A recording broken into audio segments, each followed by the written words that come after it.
Hero குடிகாரர் அப்படிங்கிறதுனால பாண்டிச்சேரியை லொக்கேஷனாக original சரக்கு கிடைக்கும், கம்மியாகவும் கிடைக்கும்னு லொக்கேஷன் செலக்ட் பண்ணிட்டீங்களா? இல்லை அப்படிலாம் இதுதான் சார். அப்படின்னு சொன்னீங்கன்னா கொஞ்சம் சுவாரஸ்யமாக இருக்கும்ல.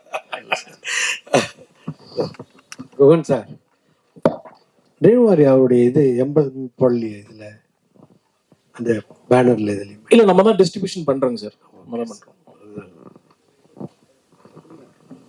டேரக்டர் சார், எப்பவுமே வந்து குட் டேனா மேக்ஸிமம் வந்து நல்ல நாட்கள் சொல்லுவாங்க, ஆனால் இங்கிலீஷில் போடுவாங்க மேக்ஸிமம். ஏன் நீங்கள் தமிழில் போட்டீங்க டைட்டில்?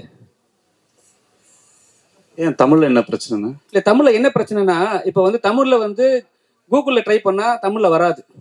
இப்போ இங்கிலீஷில் ட்ரை பண்ணால் டக்குன்னு வந்து எடுத்து கொடுக்கும். அதுக்காக தான் கேட்குறேன். ஹேஷ்டேக் யூஸ் பண்ணிக்கலாம். தேங்க்ஸ். கார்த்திக் நீதா சார், நீங்க குடிக்கிறதுக்கு காரணம் அகக்காரணம் புற காரணம்லாம் நிறைய பேசுனீங்க, அதெல்லாம் ஒத்துக்கிட்டோன்னு நிறைய நியாயமான பாயிண்ட். முக்கியமான பாயிண்ட், ரொம்ப எளிதா டாஸ்மார்க்ல சரக்கு கிடைக்கும், அதை பத்தி ஒரு வார்த்தை கூட பேசலையே, என்ன காரணம்? ஆனால் இந்த படம் அதை பற்றி பேசலைங்கிறதுனால பேசல, பொதுவாக பேசணும்னா நான் நிறையா சொல்லலாம். இதற்கு பின்னாடி இருக்கக்கூடிய அரசியல் காரணங்கள் நிறைய இருக்குது. நான் அதில் சொன்னது சமூக காரணங்கள் மட்டும்தான் சொன்னேன். அரசியல் காரணங்கள் இதில் முதன்மையாக இருக்குது. இதற்கு பின்னாடி இருக்கக்கூடிய வியாபாரமும் இருக்குது. இந்த படத்துக்கு அது தேவையில்லைங்கிறதுனால அது நான் சொல்லிக்கல. இந்த கதாபாத்திரம் சமூக காரணங்கள் என்னென்னா அவனுக்கு கொண்டு போய் அந்த குடிக்குள்ள விட்டுச்சுங்கிறது மட்டும்தான் பகிர்ந்துக்கணும்னு தோணுச்சு. வேற ஒரு இடங்களில் உறுதியாக நானே எழுதுவேன், போதைக்கும் மது விற்பனைக்கு பின்னாடி இருக்கக்கூடிய அரசியல் காரணம் என்னன்னு சொல்லுவேன், நிச்சயமா சொல்லுவேன். டேரக்டர் சார், படத்துல ஒரு சீன் வச்சிருப்பீங்க, அவர் போயிட்டு யூரின் பாஸ் பண்ணுவாரு, ஆனா அந்த இடத்துல நிறைய கட்சி கொடிகள் இருக்கும். இப்ப வந்து நீங்க இந்த படத்தை ரிலீஸ் பண்ணும்போது அந்த கட்சி கொடிகளை வச்சு ஏதாவது பிரச்சனை பண்ணா என்ன பண்ணுவீங்க? இல்ல, அது எல்லாமே பிளர் பண்ணிருக்காங்க. இல்ல, பிளர் பண்ணிருக்காங்க தெரியுது இல்ல, கிளீனா, அதுக்கு சொன்னேன். என்ன கட்சி கொடி தெரிஞ்சதுன்னா?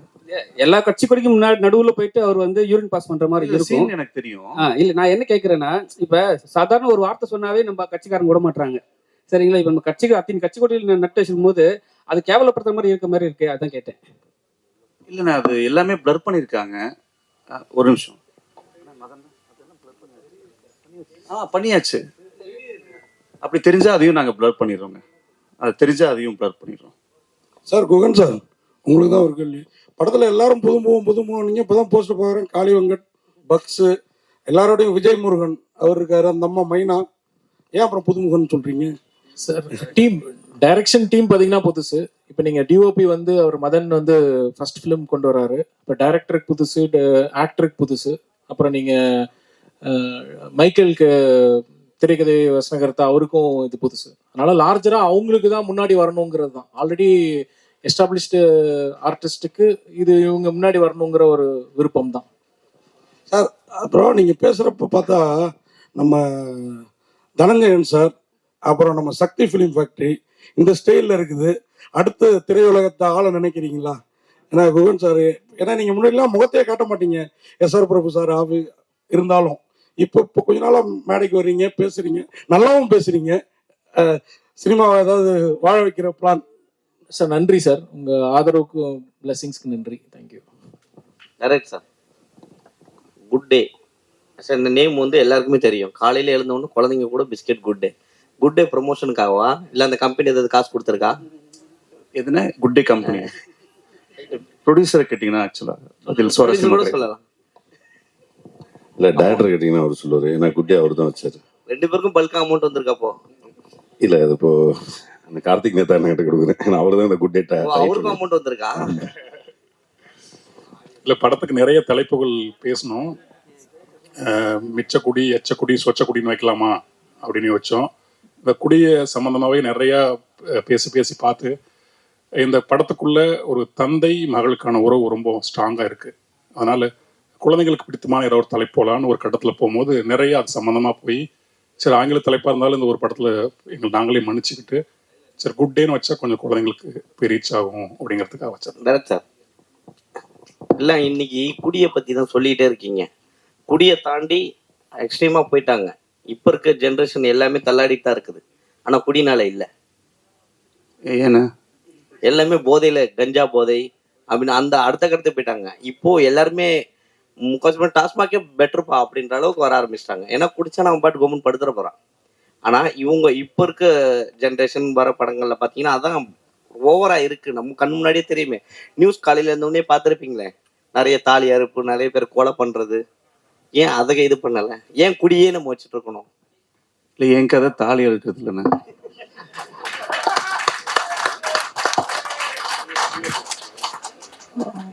சார் வணக்கம் சார்.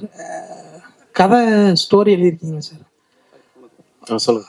ஒன்றும் இல்லை சார், மாதவன் சார் வந்து எவனோ ஒருவன் படம் நடிச்சிருப்பாரு. உங்களோட படமும் அது மாதிரி தான் இருக்கு. ஆனால் அவர் வந்து குடி இல்லாமல் சமுதாயத்தில் அவர் வந்து ஒரு ட்ரெயினில் ஓரமாக உட்கார முடியாமல் ஃபேமிலியில் வர பிரச்சனைகளை சந்திச்சுட்டு சொசைட்டியில் ஒரு கூல்ட்ரிங்க்ஸ்க்கு எக்ஸ்ட்ரா ஒரு 2 rupees வாங்குறது, அதனால் ரொம்ப மன உளைச்சலுக்கு ஆளாகி இந்த உலகமே எனக்கு தேவையில்லை அப்படிங்கிற மாதிரி ஒரு எக்ஸ்ட்ரீமுக்கு போவார். ஆனால் அவர் அதில் குடி பழக்கத்தை காமிச்சிருக்க மாட்டார். நீங்கள் இதை காமிக்கிறீங்க. அன்னைக்கே வந்து குடி இல்லாமல் வந்து சில விஷயங்கள் பண்ணுறாங்க, குடியை வச்சு தான் இதை காமிக்கணுமா அப்படின்னு எதனால் தோணுச்சு சார்? சார் இப்போ குடியை வந்து இது இங்க வந்து நம்ம நியாயப்படுத்தல, இதுல குடியை நியாயப்படுத்தல. குடிங்கிறது ஒருத்தன் அவன் தன்னோட டெம்பரரியான ஒரு சைலன்ஸ்க்கு அவன் குடிக்கிறான். எல்லாருமே டெம்பரரியான சைலன்ஸ் தான் குடிக்கிறோம். ஆனா அந்த டெம்பரரியான சைலன்ஸ் இவனுக்கு நடக்கல. எல்லாருக்குமே குடின்னா ஒரு கருத்து இருக்கு இல்லையா? இதை நீங்க பாத்தீங்கன்னா அதோட பாயிண்ட் ஆஃப் வியூ மேபி மாறலாம். அதுக்காக இந்த குடிங்கிற போர்ஷன் வந்து எங்களுக்கு தேவைப்பட்டது. மற்றபடி குடி எல்லா குடியும் இதுல சேர்க்க வேண்டாம். இது நீங்க பாருங்க, இது ஒரு தனி குடியா இருக்கும். கண்டிப்பா நல்ல குடி தான் இது, பாருங்க. So question to you. இங்க to your right. Congratulations, வாழ்த்துக்கள். முதல்ல சின்ன படங்கள் வந்து இவ்வளவு தூரம் வந்ததே பெரிய விஷயம். அண்ட் வெற்றிகரமா இந்த லெவலை கொண்டு வந்திருக்கிறதுக்கும் பெரிய வாழ்த்துக்கள். Especially to Dream Warriors for backing them all the way through. Sir, நாங்கள் கேட்க வேண்டியது, இது கார்த்திக் நேதா அவருடைய வாழ்க்கையால இன்ஸ்பயர் பண்ணப்பட்ட கதையா, இல்ல the whole thing that happens வந்து completely based on a story-யா? இல்ல சார், இது வந்து இவரோட இன்ஸ்பிரேஷன் தான். இவர் வாழ்க்கையில நடந்த ஒரு 2 சம்பவங்கள். இவர் வந்து ஒரு டைம் போலீஸ், எனக்கு சரியா தெரியல, நான் ஒரு அவுட்லைனா நான் சொல்றேன். போலீஸ் இவர் தப்பு பண்ணிட்டாங்கன்னு சொல்லிட்டு கூட்டு போயிருக்காங்க. இங்கேயே உட்காரு, நான் வர வரைக்கும் அப்படின்னு இருக்காரு. அடுத்த டைம் வந்து பார்க்கும்போது இவர் கேப் எடுத்துட்டு ஓடிட்டாரு. தொப்பியை போட்டு உட்காந்து ஒயின் ஷாப்ல உட்காந்து குடிச்சிட்டு இருந்திருக்காரு. அது சொல்லும் போது நமக்கு எப்படி இருக்கும் அது? ஸோ அது வந்து எங்களை இன்ஸ்பயர் பண்ணுச்சு. அப்போ நாங்க ஃபீல் பண்ணும் போது எங்களுக்கு ஒரு எக்ஸைட்மெண்ட் இருந்தது. இவர் பார்க்கும்போதெல்லாம் லிட்டரலி பயம்தான் ஒரு மாதிரி. ஆனா இவர்கிட்ட உட்காந்து பேசினோம்னா, நான் அப்படி பண்ணிருக்கேன், இப்படி ஓப்பனா அடிக்கிறாரு. எப்படி அடிக்கிறாருன்னு தெரியல. நான்லாம் ரொம்ப நல்லவனாட்டு நடிப்பேன். நம்ம எல்லாருமே நடிப்போம், யாரும் இங்க விதிவிலக்கு இல்லை. நான் இவர் ஓப்பன் ஸ்டேட்மெண்டா சொல்றாரு. அது நமக்கு ஒரு எக்ஸைட்மெண்ட் கொடுக்குது இல்லையா? இந்த எக்ஸைட்மெண்ட் முடிஞ்ச அளவுக்கு ஆடியன்ஸ் கிட்ட கொடுக்கலான்ட்டு. சிலது வந்து சொல்ல முடியாதுங்க. சிலது வந்து குடும்ப ஆடியன்ஸ் எல்லாம் வருவாங்க, அவங்க சொல்ல முடியாது. ஸோ இதை மையப்படுத்தி இவன் இப்படி இருக்கான்னா இவனோட பேக் ஸ்டோரி எப்படி இருக்கும், அதுக்கப்புறம் என்ன நடக்கும். அப்புறம் சினிமாக்கான சில இலக்கணங்கள் இருக்கு, அதை மக்கள் கொஞ்சம் பழகிருக்காங்க. அது இப்பதான் மாறிட்டு வருது. மாற்றமும் வேணும், அந்த டெம்ப்ளேட்டும் இருக்கணும், அது எங்கேஜாகவும் இருக்கணும் அப்படின்ட்டு இவருடைய அந்த ஒரு வரியை எடுத்து தான் நம்ம வந்து பல வரிகள் சேர்த்து இந்த கதையா வந்திருக்கு. Sir, hero sir Prithviraj sir, சரி, உங்களுக்கு கேள்வி. ஒரு சீன்ல வந்துட்டு சமந்தாவுக்கும் த்ரிஷாவுக்கும் முத்தம் கொடுக்குறீங்க. அவங்க கிட்ட பெர்மிஷன் கேட்டீங்களா, இல்லை இப்போ அவங்க வந்து எதிர்ப்பு தெரிவித்தால் அந்த காட்சியை நீக்கிடுவீங்களா? இல்லை சார், நான் 2 பேரையும் கல்யாணம் பண்ணிக்கலாம்னு ஆசைப்பட்டிருக்கேன் ஃபர்ஸ்ட். அந்த ஒரு சின்ன ஏக்கம் இருக்கு. பட் பர்மிஷன் கேட்கல சார். இதுக்கப்புறம் நேரில் எங்கேயாவது மீட் பண்ணுற இது கிடைச்சதுன்னா பர்மிஷன் கேட்குறேன். இல்லை, அவங்க ரசிகர்கள் எதிர்ப்பு தெரிவிக்க மாட்டாங்களா? கண்டிப்பாக தெரிவிக்க மாட்டாங்க சார். ஏன்னா என் வீட்டு பக்கத்தில் ஒருத்தன் டெய்லியும் வந்து இன்னுமே எல்லா ஏரியாவுக்கும் கிஸ் பண்ணிட்டு போயிட்டு இருப்பான். ஹீரோ சார், இது கார்த்திக் நேசா சார் வந்து நிறைய சீன் சொன்னாரு. அவருடைய வாழ்க்கையிலேருந்து நிறைய வந்து ஸ்கிரிப்ட் சொன்னாருன்னு. பாடலாசிரியர் தவிர அவருக்கு வந்து கதாசிரியரா, திரைக்கதாசிரியரா பேமெண்ட் கொடுத்தீங்களா? அவர்கிட்ட வந்து என்ஓசிலாம் வாங்கினீங்களா? இல்லை பேர் வந்துருதா டைட்டில் கார்டில்? நல்ல பர்மிஷன், அவரே பேமெண்ட் கேட்கல, ஞாபகப்படுத்தி விட்டீங்க. பரவாயில்ல. இந்த படத்தில் அடிஷ்னல் டைலாக்கும் அவர் பண்ணியிருக்காரு ஃபர்ஸ்ட் டைமா. அதை தாண்டி நண்பர், நல்ல மனிதர், எங்களுக்கு பேமெண்ட் வாங்கலன்றதுக்காக இதெல்லாம் சொல்ல. உண்மையாகவே கார்த்தி வந்து அவ்வளோ ஒரு இந்த படத்துக்கு நிறைய உழைச்சி கொடுத்துருக்காரு. ஸோ தமிழ்நாட்டில் நிறைய இல்லை, எனக்கு திடீர்னு ஒரு ஞாபகம் வந்துச்சு. மனைவி இப்போதான் குறிஞ்செய்தி அனுப்பிச்சிருந்தாங்க. குட் டே வந்து என்னுடைய 100வது படம். ஆமாம், 170வது பாடல் அந்த மின்மினிய ராசாத்தி. இந்த நேரத்தில் அதையும் பகிர்ந்துக்கணும்னு நினைக்கிறேன். வாழ்த்து அடிச்ச படம் குட் டே தான் இனிமேல். ஆமாம். ஓகே சார், வாழ்த்துக்கள் சார். நீங்க தமிழ்நாட்டில் இந்த குடியை பத்தி பேசியிருக்கீங்க. நிறைய அந்த குடிக்கிறாங்க, மது பிரியர்கள் சொல்லுவாங்க. அவங்களோட மெயின் பிரச்சனை வந்து இந்த பாட்டிலுக்கு 10 ரூபா வாங்குறது அப்படிதான். அந்த மாதிரி சீன் படத்துல இடம் இருக்குதா? இல்லை சார், அந்த மாதிரி சீன்ஸ்லாம் எதுவும் இல்லை சார். இது நீங்கள் வழக்கமாக குடிகாரம் படமே யோசிக்காதீங்க. இது ஒரு பாட்டு, அவனுக்குள்ளே இருக்கிற பெயின்ஸ் பேசுகிற படம் தான் இது. அண்ணா பொருண்ணா அண்ணா கார்த்திக் தானே. இப்போ இவரோட முத்துக்குமார் சாரோட இது வந்து 50வது பிறந்த நாள் வந்து கொண்டாட போகிறாங்க. அதில் வந்து உங்களோட பங்களிப்பு என்ன இருக்க போகுது? நீங்கள் எதுவும் டிஃப்ரெண்ட்டாக எதுவும் வச்சுருக்கீங்களா? அதை பற்றி குறிப்பாக வந்து கேட்க சொல்லி என்கிட்ட ஃபோன் இப்போ வந்துச்சு லைவ் பார்த்துட்டு. நான் அண்ணனோட நிகழ்வு எங்கே இருந்தாலும் யார் கூப்பிட்டாலும் கூப்பிடலனாலும் நான் போய் அங்கே தலை காட்டிட்டு வந்துடுவேன். அது என்னுடைய தம்பியாக ஒரு கடமை. மற்றபடி அதே எனக்கு போதுன்னு நினைக்கிறேன். அந்த நினைவு முழுக்க முழுக்க உள்ள இருக்கு. இல்லை 100வது படம்னா இது புது டைரக்டர்ஸ் கூட ஒர்க் பண்ணியிருக்கீங்க. அந்த அனுபவம் எப்படி இருந்துச்சு? இல்லை, அவங்க வெளியே தெரியறது தான் முதல் அப்படிங்கிறது. ஆனால் ஒரு நீண்ட நெடிய பயிற்சியும் அனுபவமும் உள்ளவங்க அத்தனை பேருமே. முழுக்க முழுக்க வாசிக்கிறதுலேருந்து, படங்கள் பார்க்கறதுலேருந்து, எழுதி பார்க்கறதுலேருந்து ஒரு வெல் ட்ரெயின்டு, வெல் எக்யூப்டு ஆளுங்க தான் அத்தனை பேரும். முதல் படங்கிறதுனால அது முதல் படம்னு சொல்லிக்கிறோம், அவ்வளோதான். ஆமாம், டைரக்ட் சார்.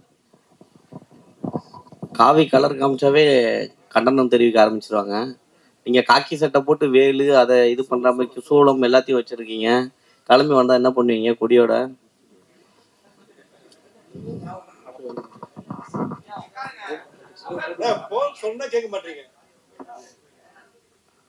இல்லைண்ணா, நீங்க சொல்ற பிரச்சனை எதுவும் இல்லைன்னு நினைக்கிறேன் படத்துல. சார், இந்த ஒரு கேள்வி முன்னாடி கேட்டார்ல, குட்டே இதுக்கப்புறம் ப்ரொமோஷன் உங்களோட வந்து ஸ்பான்சருக்கு வந்தாங்கன்னா ஏற்றுப்பீங்களா? என்ன பெரிய கம்பெனி அதுவும். இரியா சொல்லுங்க.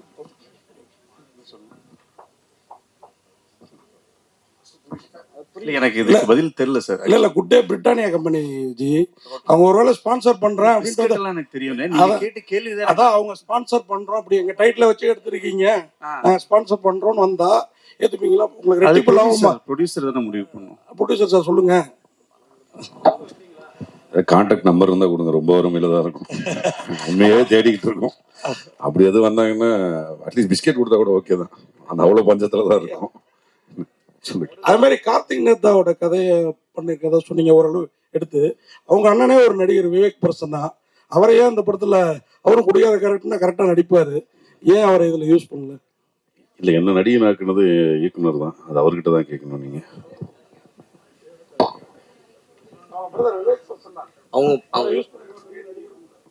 ஆமா ஆமா, இல்ல நாங்க அவரை அப்ரோச் பண்ணல sir. Art director sir Vijayamurugan sir. ரொம்ப நாள் கழிச்சு வந்திருக்கீங்க. ஏன் நடுவுல காணோம்? ஏன்னா உங்க போலீஸோடலாம் உங்களை விரும்பி அந்த அட்ராக்டிவான ஃபேஸ் லாஸ்டா விமல் சார் படத்துல வந்தீங்க. ஆமா, பட் ஆனா அந்த மாதிரியான ஒரு நடுவுல வக்கீலா கூட ஒரு படம் இது பண்ணியிருந்தீங்க, பேச்சுலர். ஆனா ஏன் படங்கள் நிறைய பண்றது இல்லையா? இல்ல சூசிங்கா பண்ணலாம் அப்படின்னு வெயிட் பண்ணீங்களா? இல்ல ஆர்ட் டைரக்ஷன்ல அதிகமா பிஸியா இருக்கீங்களா? கரெக்டா தான் நீங்களே சொல்லிட்டீங்க. ஆர்ட் டைரக்ஷன் போயிடுறதால எனக்கு டைம் இருக்கும்போது பண்ணிக்கிறேன். இதையும் மெயின்டைன் பண்ணீங்க, அதையும் மெயின்டைன் பண்ணீங்க. மெயின்டைன் பண்ணல, பண்ணிட்டு இருக்கேன். ஈஸியா எப்படி இருக்கு? ஈஸி கிடையாது. சினிமா நிறைய பேர் ஈஸின்றாங்க, எனக்கு தெரியல. 30 வருஷமா இருக்கேன், கஷ்டமா தான் இருக்கு. சார் வாழ்த்துக்கள் சார். காட்சி சார், முதல் பாட்டு எந்த பாட்டு, என்ன படம், மாதிரி எந்த இசையமைப்பாளர்கிட்ட பணியாற்றிருக்கீங்க, யார்கிட்ட பணியாற்றல, அது மட்டும் கொஞ்சம் சொல்லுங்க. ஆனால் முதல் படம் வந்து தொட்டி ஜெயாங்கண்ணா, 2005 தொட்டி ஜெயா. இந்த ஊர் எனக்கு ரொம்ப பிடிச்சிருக்குன்னு ஒரு பாட்டுனா. நிறைய பேரோட பெரும்பாலும் இன்னும் இளையராஜாவோட ஒர்க் பண்ணலன்னா அது ஒரு இயக்கம் இருக்கு. அப்புறம் வித்யாசாகர் அவரோட ஒர்க் பண்ணணும். மற்றபடி எல்லாரோடையும் வேலை செஞ்சுட்டு தானே இருக்கேன். ஆமாம்.